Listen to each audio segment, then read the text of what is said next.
So in this video, we're going to introduce two ideas. One will be the mean value theorem for integrals, and the other will be the average value of a function. And these two ideas are closely related. They're essentially the same result. So here's the idea. Suppose we're calculating a definite integral, and we know that the definite integral is giving us the area under the curve of f of x. So suppose this is our f of x right here. And we calculate the area under the curve. So the mean value theorem, here's the idea for integrals. The mean value theorem for integrals, here's the big idea.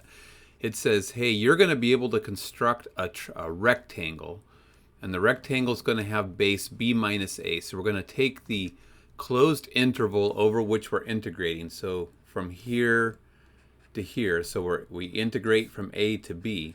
And what we want to recognize is that if we do b minus a, we'll actually get the base of a rectangle. And then we're going to take b minus a, which is the length of the line segment over which we're integrating the definite integral, and we're going to multiply it by f of c. And so here's the idea. Let's say let's start here. I'm going to put the point on the graph. I'm going to put a point on the graph at the lowest part. And so this is going to be input x, output f of x. And based on this point, I'm going to construct a rectangle. And this rectangle is going to have length b minus a. And then the height of that rectangle, this height, is actually just going to be f of x. The y-coordinate tells us the height of this rectangle that we construct.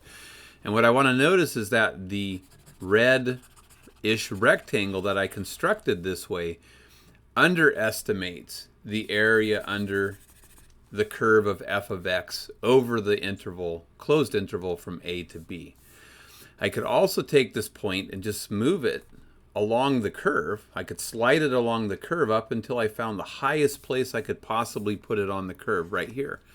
And I could at that point construct a rectangle. So drawing a line parallel to the x-axis and two lines perpendicular to the x-axis, I could construct a rectangle. This would be at input x, output f of x.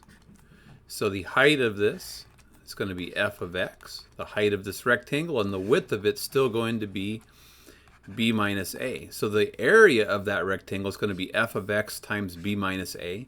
Here, the area of this rectangle is just f of x times b minus a.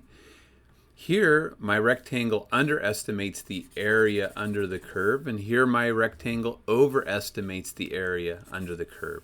But what I want to visualize or conceptualize is moving this point from here to here and letting this rectangle grow or shrink as I move the point along the curve.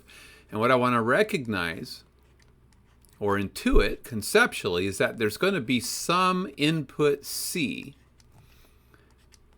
for which the output f of c and the rectangle, if we do that, this rectangle height is going to be f of c, and this rectangle base is going to be b minus a. What we want to recognize is there's going to be some rectangle that I can construct somewhere along the curve such that the area of the rectangle matches the area under the curve, where they're the same value. And that's what the mean value theorem for integrals identifies. It says, hey, if you are evaluating the definite integral from a to b, if you're finding the area under the curve over an interval from a to b, there's going to be some number in that closed interval at which, if you calculate the function height and multiply it by b minus a, the area of the rectangle that describes is going to be exactly the same as the area under the curve. That's what the mean value theorem for integrals is. So there's going to be some c on the closed interval from a to b such that the height of the rectangle you construct based off of that point c, f of c, the area of that rectangle matches the area under the curve.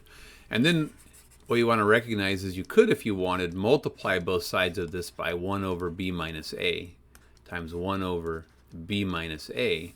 And if you did that, that would give you that 1 over b minus a times the area under the curve, or in other words, the area under the curve divided by the length of the line segment over which you've evaluated that area is equal to f of c for some c on the interval. You don't maybe necessarily know how to find the value c, but you're guaranteed that somewhere on that interval it exists. And this guy right here, 1 over the length of the line segment times the area under the curve, or the area under the curve divided by the length of that line segment, is how we define the average value of a function. So if we have a continuous function on a closed interval from a to b, then the average value of the function is this piece right here, the area under the curve, which is the definite integral, divided by the line segment over which you calculated the area. And if you're working on a homework, if it just says find the average value of a function, this is what you're being asked to calculate. You would only need to find the value c for which the average value of the function equals the actual value of the function. That's what this is saying. There's going to be some input c for which the average value of the function is the same as the function value itself. So you don't need to find c unless you're explicitly asked to find it. So a lot of homework problems will just ask you to find this average value, and you'll see as you go through the rest of calculus that this average value of the function is actually going to have physical meaning when the function is modeling something in the physical world.